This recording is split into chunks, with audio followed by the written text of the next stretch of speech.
Vriende, goeiemôre. Dis Dinsdag 25 Maart, Koffiekuier 928 en ek wil vanmôre weer met jou gesels oor daardie gelykenis in Lukas 13 vers 6 tot 9, waar Jesus praat oor die onvrugbare vyeboom.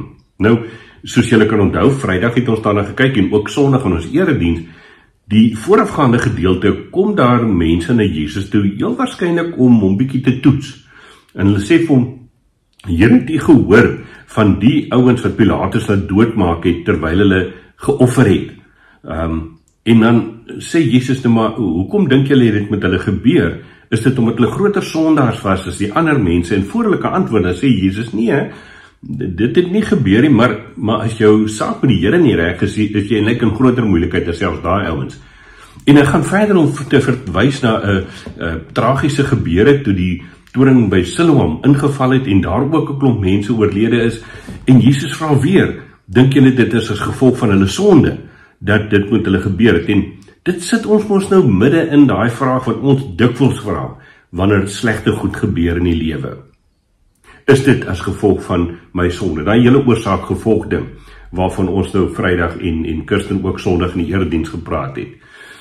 Ek wil vanmôre 'n bietjie meer fokus, vriende, wegkom van daai oorsaak-gevolg denke, want ons is so vasgevang daarin op 'n manier.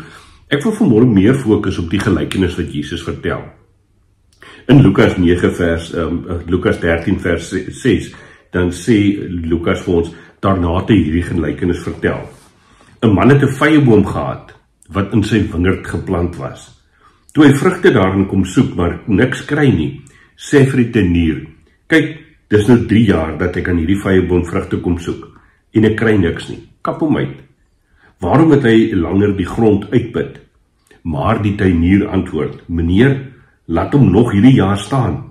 Ek sal die grond rondom hom omswit en bemes. Miskien sal hy dan volgende jaar vrugte dra. Maar so nie, kan u hom uitkap. Nou, vriende, ek het Vrydag so 'n bietjie gedeel oor die agtergrond en interpretasie moontlikhede van hierdie teks en Kirsten het ook Sondag daaroor gepraat. Ek wil vanmôre eintlik die gelykenis so 'n bietjie omdraai en vir jou vra, wie van julle is tuiniers? Nou, ons weet mos dat party mense het groen vingers, jy weet, hulle kan 'n ding in die sand druk en daar groei iets. Maar enigiemand wat al 'n bietjie tuin gemaak het, sal ons nou weet met hoeveel passie 'n mens dit eintlik doen. En as jy dan nou 'n vrugteboom plant, lyk my dit gebeur ook nie meer baie deesdae nie, die ouens maak allerlei mooi tuine, nie noodwendig funksionele tuine nie. Maar as jy 'n vrugteboompie plant, en jy het daardie gat goed voorberei, 'n vriend van ons, Eben van Loggerenberg, sê altyd, die sukses van 'n vrugteboom lê in die voorbereiding van die gat. Moet groot genoeg wees, diep genoeg wees, daar moet beenmeel en kunsmis ingemeng word en al daai goed. As jy daai gat goed voorberei het, en jy die boompie geplant, en jy het hom water gegee, en seker gemaak dat daar nie allerlei peste en plaae by die boompie kom nie, dan is dit mos so half van selfsprekend, dat daai boom een of ander tyd sal vrug dra.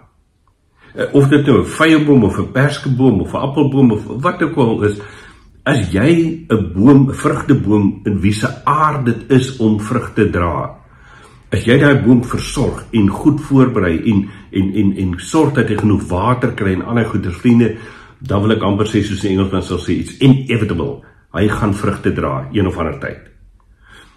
En ek wil hierdie beeld vanmôre so bietjie probeer terugbring na my en jou geestelike lewe toe. As dit in ons DNA is om kinders van God te wees, want dis mos nou wat Jesus kom doen het, nee? Met sy kruisdood, met sy opstanding, is ons in hom kinders van God gemaak. Dis in ons wese, dis in ons DNA. Ons kan eintlik nie anders Paulus skryf onthou om te sê, ons het saam met Christus gesterf en ons het saam met hom opgestaan. Dis wie ons is, dis ons identiteit.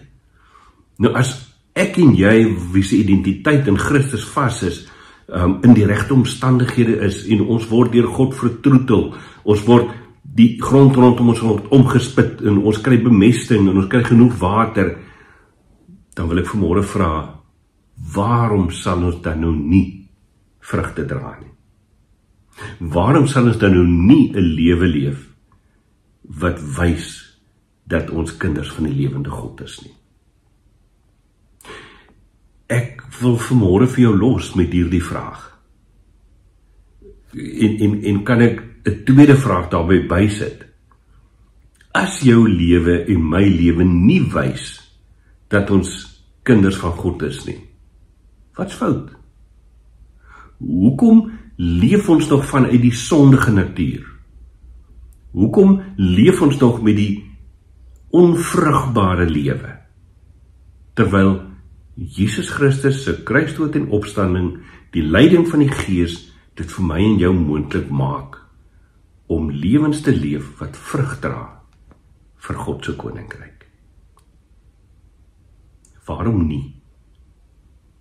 Waarom sal jy nie vrug dra nie? Ons dink vandag bietjie daaroor na. Here Jesus, ons is baie keer so geneig om te kyk na allerlei goed wat ons graag wil beter doen vir U en wat ons wil doen sodat mense kan sien dat ons kinders van U is en dit is goed en is reg. Maar Here, soms val ons so maklik terug op die ou sondige natuur van ons en doen ons en dink ons en sê ons dinge wat nie pas by kinders van U nie. En as mense dan na ons lewens kyk, dan sien hulle nie die vrugte wat U graag wil hê mense moet sien nie. En vanmôre wil ek eintlik maar Vader voor U kom buig en vir U vra, help my om te besef dat ek alles het wat nodig is. Dat ek alles ontvang het van U af om juis vrug te dra. En maak dit vir my moontlik, Here, deur U Gees om elke dag vanuit hierdie werklikheid te leef. Dankie, Here, dat U vir ons help om ook al hoe meer die ou mens af te lê, die ou sondige natuur af te sterf en bekleed te word met Christus se beeld. Ons eer U daarvoor. En ons bid dit, Here Jesus, in U naam. Amen. Mag jy jou koffie geniet. En mag ek en jy vandag en die res van hierdie week telkens vir onsself vra, nou waarom sal jy nie vrugte dra nie? Mooi loop, ons gesels Vrydag weer.